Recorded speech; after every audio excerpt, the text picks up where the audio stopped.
Mm-hmm.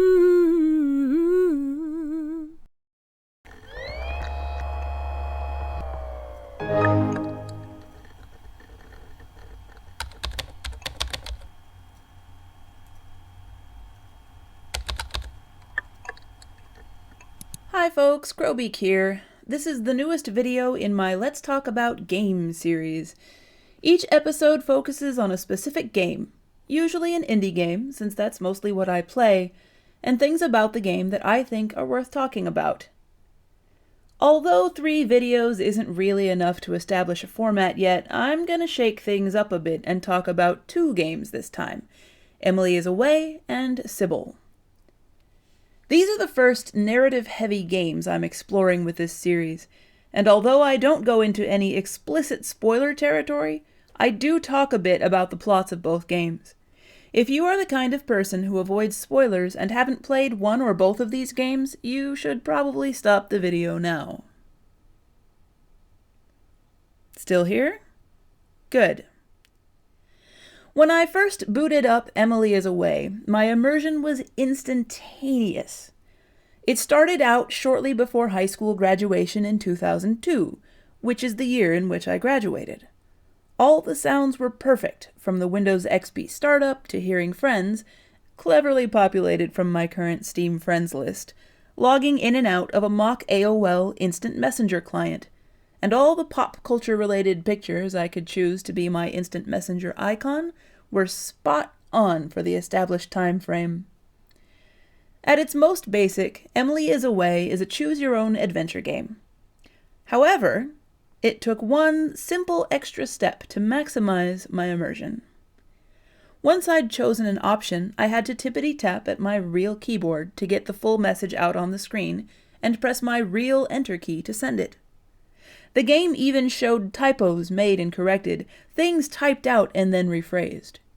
Even though I wasn't actually typing the lines myself, seeing mistakes typed and then fixed, or reworded to avoid giving a wrong impression, really enhanced the experience.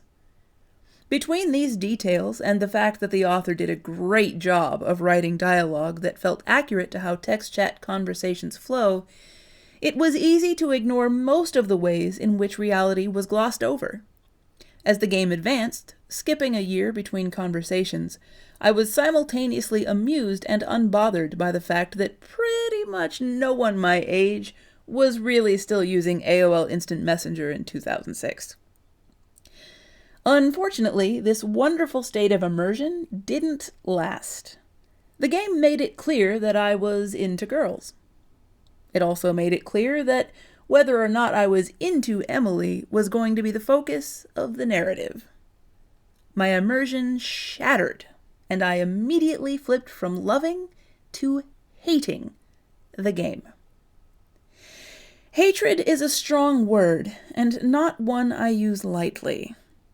I did finish the game, but I did so with a scowl on my face and angry tweets interrupting the flow of the game. I am not, and have never been into girls or even dating and relationships at all. The game had sucked me into some of the best immersion I'd ever experienced and then ripped it all away.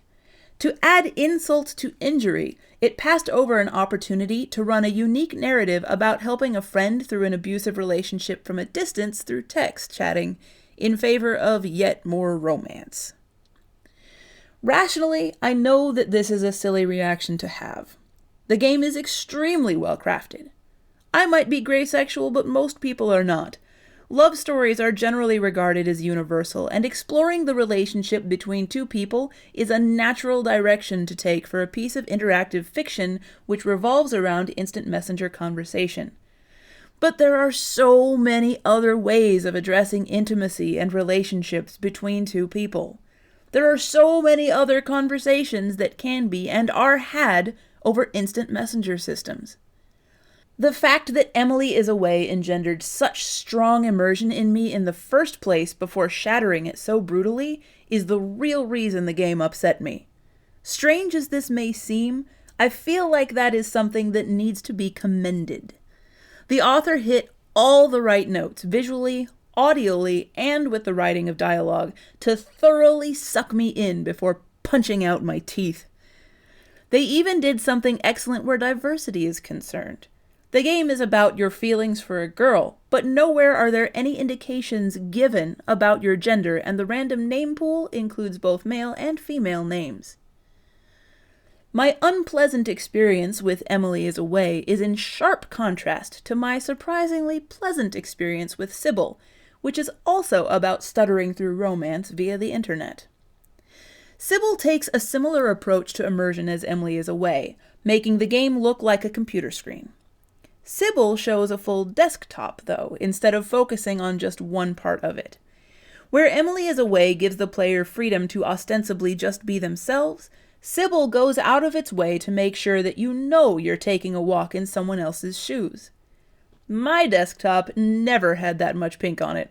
My high school poetry was quite different from the stuff found on Nina's desktop, and the selfies I never took would have shown green hair instead of pink, surrounding a very different face. By filling the computer with these digital artifacts, the game sets up a character for you before you start up the MMO, Altamary.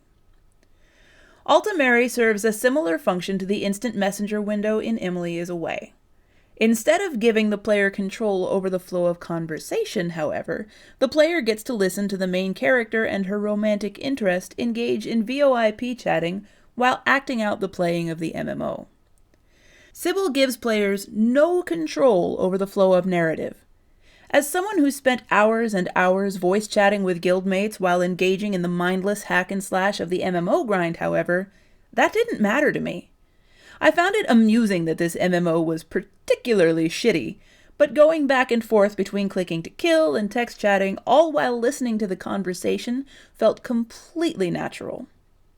Since it wasn't me, myself, as the main character, I was only slightly disappointed when I caught on to the fact that Sybil was going to be yet another romance. I was still interested in the storytelling, though, especially since I hadn't yet played Emily is Away, and kept going. In the end, I found the story of Sybil far more touching than I expected to. It's been years since I played World of Warcraft, but I still talk to some of the friends I made in Azeroth. One of my nearest and dearest friends is one of these. We met in raid chat, started chatting outside of raids occasionally, and then exchanged Skype information and chatted daily for years. We may not chat as often as we used to, since we are both adults with full-time jobs and living on different continents, but we still talk as often as we can. It's always a genuine pleasure to do so, and I don't anticipate the strength of the relationship fading anytime soon. The strength of that relationship made it very easy for me to empathize with the main character of Sybil. The almost 7-year relationship I have with this friend of mine may not be romantic in nature, and thank goodness I will never have to worry about it going the way of the one portrayed in the game, but it grew out of the game as naturally as the relationship in Sybil did. I don't necessarily think that Sybil is better than Emily is Away. I may personally hate the latter, but it's far from a bad game. Both Emily is Away and Sybil do some clever things with presentation to tell stories about handling relationships through the internet, and I love that.